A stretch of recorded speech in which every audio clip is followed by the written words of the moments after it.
Assalamualaikum warahmatullahi wabarakatuh. Waalaikumsalam. Nama saya Hendra, saya dari Tebet. Ini pertanyaan yang nyangkut tentang musik yang Ustadz di sini. Alhamdulillah saya mantan musisi. Alhamdulillah saya mantan musisi. Jadi saya menerima hadis itu. Emang saya pelajarin, mungkin prosesnya nggak langsung terima gitu beberapa bulan gitu. Berapa album, Pak? Apa? Berapa album? Enggak, belum album. Silakan lanjut. Jadi untuk misalnya saya kan notabene temen nih musisi semua lah otomatis gitu. Saya dari SMP main musik. Saya mulai bilang bahwa ada loh hadis tentang musik tuh yang kayak gini gitu. Di Islam tuh bahwa di Islam musik itu haram, di Nabi Muhammad SAW tidak membolehkan. Mereka menganggap gue tetap bermusik tapi gue bisa sholat kok 5 waktu. Gue tetap ngaji ngaji bisa gitu. Malah ada beberapa teman yang saya sempat kaget dia menantang saya umroh pakai uang dari musik, toh saya nyampe dan saya bisa pulang ke Indonesia dengan selamat gitu. Ya kayak saya bingung gitu kalau ada yang berkomentar seperti itu dan gimana caranya Ustaz untuk menanggapi mereka gitu. Ya. Assalamualaikum warahmatullahi wabarakatuh. Ustaz, kita nggak akan mungkin buat kajian semua musik ketiga kan Ustaz ya. Iya. Perhatikan baik-baik. Sebelum saya jawab, saya tadi terenyuh ketika beliau mengatakan saya mantan musisi. Itu perkataan yang indah.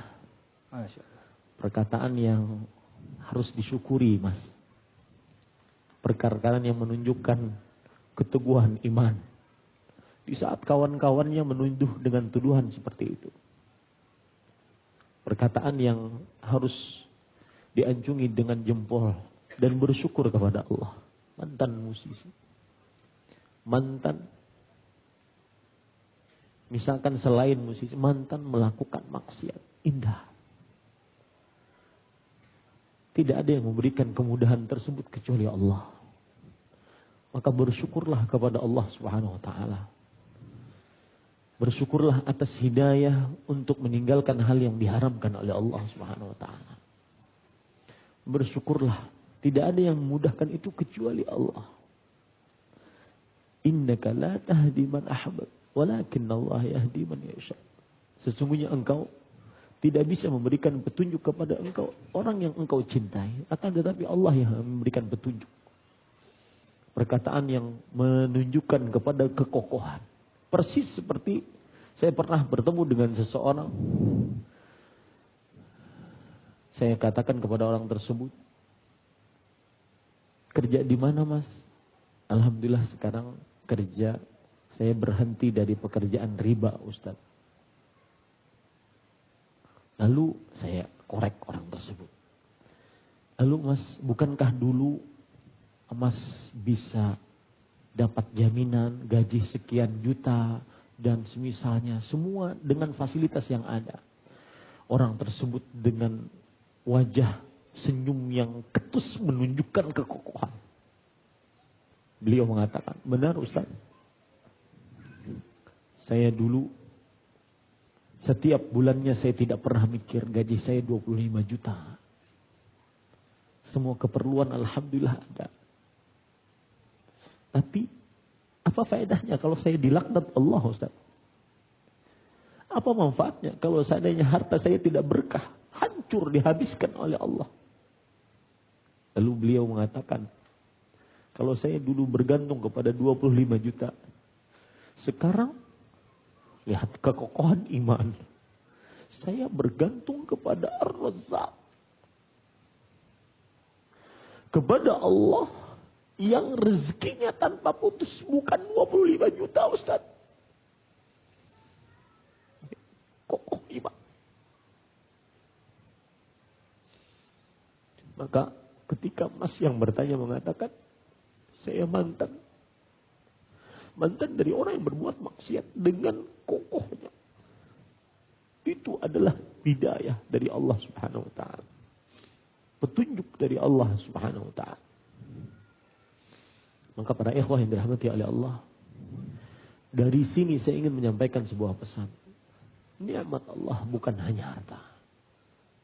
Salah satu nikmat Allah terbesar, bahkan lebih lezat dibandingkan tumpukan harta, yaitu hidayah di jalan Allah Subhanahu wa taala.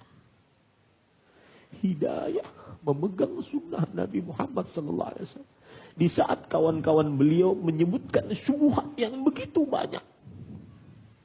Sampai sekarang beliau mungkin ingin tetap sunnah.